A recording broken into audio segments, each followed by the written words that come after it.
Hello, everybody. Thank you for joining me for another one-man review. Today I'm looking at another novel, a book that justifies itself as a book or a book that must be a book.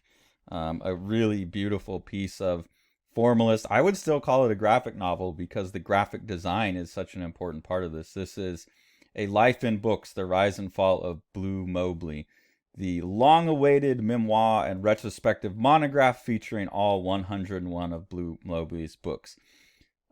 This is presented as that, a monograph of a writer's career, except it's entirely fictional. It's written by and designed and typeset and everything by Warren Lehrer.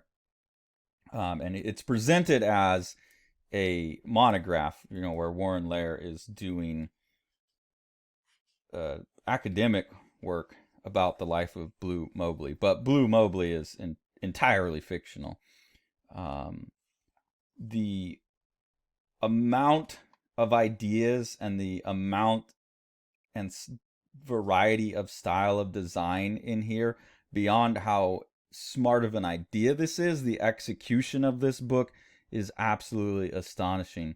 So it has a bit up front where Warren Lehrer goes into the whole fake, like, hey, I've been talking to BLEU MOBLEY and interviewing him about his life so I can write these memoirs, and like this whole fake research program sets that up.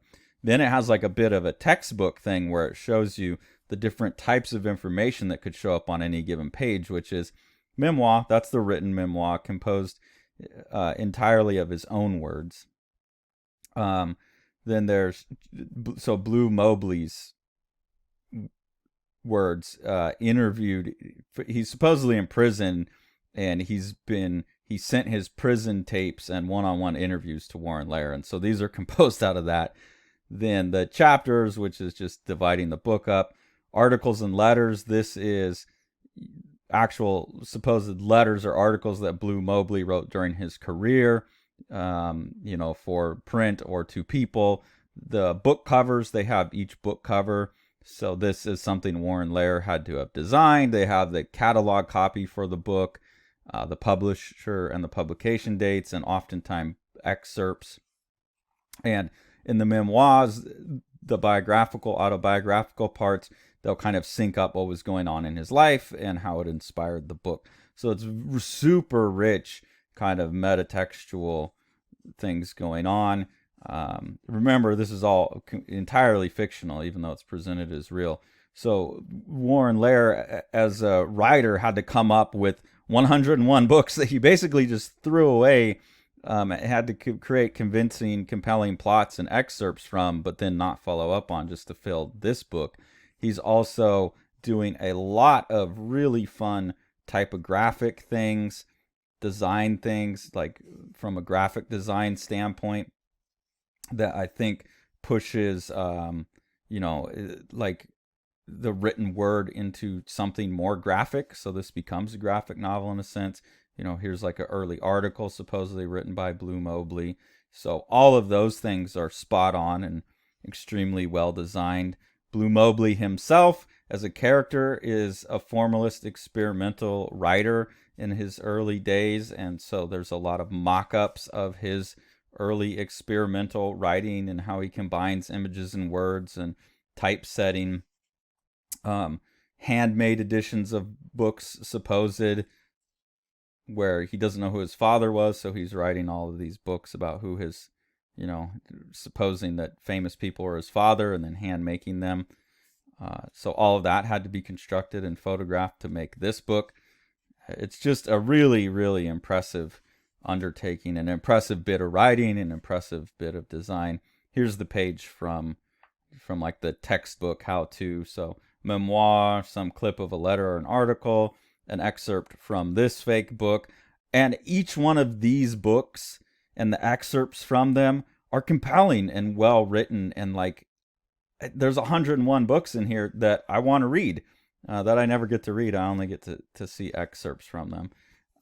And then as a designer, Warren Lehrer has to come up with book designs, like covers for all of these different books and what the insides of them would look like. I mean, different styles. At some point, BLEU MOBLEY takes on a pseudonym and writes a bunch of self-help books. Let me see if I can find one of those. So he gets very popular as a self-help author, and so Warren Lehrer has to, write and design those books as well, looking different from the BLEU MOBLEY books. Here's one: Yes, I Can't, a How Not To book by Dr. Sky Jacobs. And this is where BLEU MOBLEY's making his money. That's a series of bestsellers, so he can't stop. In books like this, oftentimes the story is emotionally hollow in formalist works. That's not the case in this book. This book is extremely emotionally rich. The interplay between his real life stuff, what shows up in these crappy self-help books, what shows up in his novels, the content of his novels, how that is all interplaying, makes for a really rich book. Each book in and of itself is a damn good plot. It's like, man, what a genius idea for a book. And like, how many ideas must Warren Lehrer have to be able to throw away 101? I mean, look, even ideas for books that have pull tabs, and I mean, how many ideas must you have to be able to just throw away 101 of them to make one book? And then all of those design powers, all of those typesetting powers.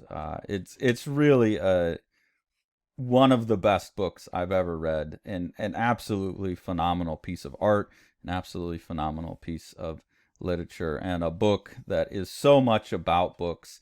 I guess you could own it digitally, but I don't know why you would. It's about books. It's a book that justifies itself as a book.